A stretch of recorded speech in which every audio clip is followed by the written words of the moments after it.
ছোট্ট শিক্ষার্থী বন্ধুরা, আজকে তোমাদের গ্রাম বাংলার প্রকৃতির যে কুঁড়ে ঘর, সে কুঁড়ে ঘরটা কী করে আঁকতে হয় সেটা এঁকে দেখাচ্ছি।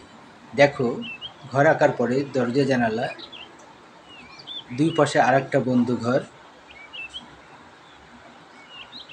সেটাকে খুব সহজেই এঁকে ফেললাম। এবার দেখো, দূরে দুইটা নারকেল গাছের যে অবস্থান, নারকেল গাছের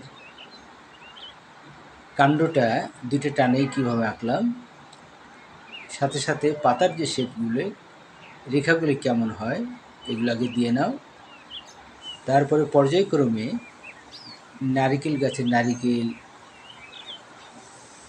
পাতার শেপ, আমরা নারকেলটাকে মাছের আঁশ অথবা আঙ্গুরের যে ক্যারেক্টার বা দেখতে যেমন, সেভাবে আমরা আঁকতে পারি। পাতাগুলো খেজুর গাছ এবং ডাব গাছের পাতার ভিতর কিন্তু একটু তারতম্য আছে। তা হলো, খেজুর গাছ একটু কাঁটাযুক্ত হওয়ার কারণে একটু শক্ত হয় এবং ডাব গাছ একটু নুয়ে পড়ার মতো হেলে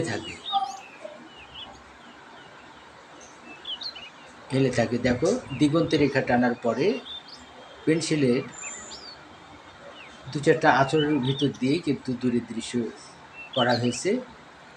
ডাবগুলো একটু ডিটেলিংয়ে আনার পরে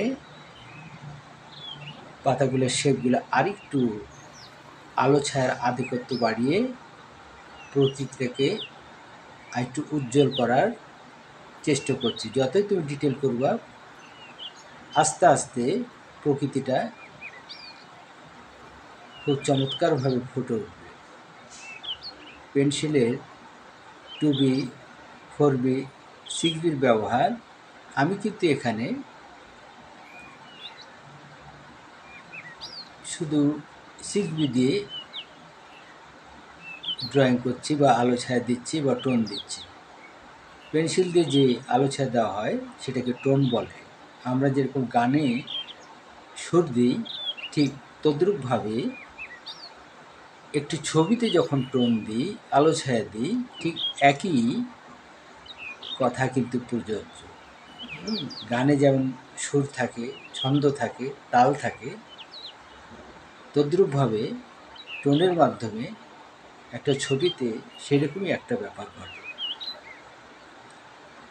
first tone, second tone, third tone, আমরা পর্যায়ক্রমে দেখো গাছের ছায়াটা পানির ভিতর কীভাবে পড়ে। পানি যেহেতু নড়াচড়া করে, পানির একটা দোল আছে, ঢেউ আছে। সেই ঢেউটা কিন্তু যখন হয় তখন প্রকৃতিতে কিন্তু গাছের অংশটা কিন্তু সাপ যেমন চলাফেরা করে, ওরকম একটা ক্যারেক্টার কিন্তু বা বিষয় কিন্তু আসে। দেখো, একজন কৃষক পার্শ্ববর্তী একটা মাঠ থেকে এসে কিভাবে একটা, আমরা যেটাকে বেড়া বলি, সে বেড়ার যে অংশের ভিতর দিয়ে কিন্তু সে আসছে। হ্যাঁ, এটা তোমরা যখন ছবি আঁকবা, দেখো সূর্য আঁকার পরে সূর্যর মাঝখানে কিন্তু পাখি উড়ার যে ভঙ্গি, এবং দেখো কীভাবে আস্তে আস্তে ডিটেলিং, নদী বা পুকুর যেখানে তুমি কাজ করো না কেন, তার পাশে কিন্তু কিছু প্রকৃতির ছোঁয়া থাকে, ঘাস থাকে, প্রকৃতিতে অগোছালো কিছু গাছ থাকে। প্রকৃতিকে তুমি বৃত্ত, চৌকোণ, ত্রিকোণ, একটা ছাতার মতো দূরের গাছগুলো তুমি কল্পনা করবে। একটা বিল্ডিংকে তুমি একটা বক্সের ভিতর চিন্তা করবে।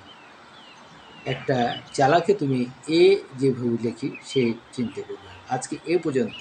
আল্লাহ হাফেজ।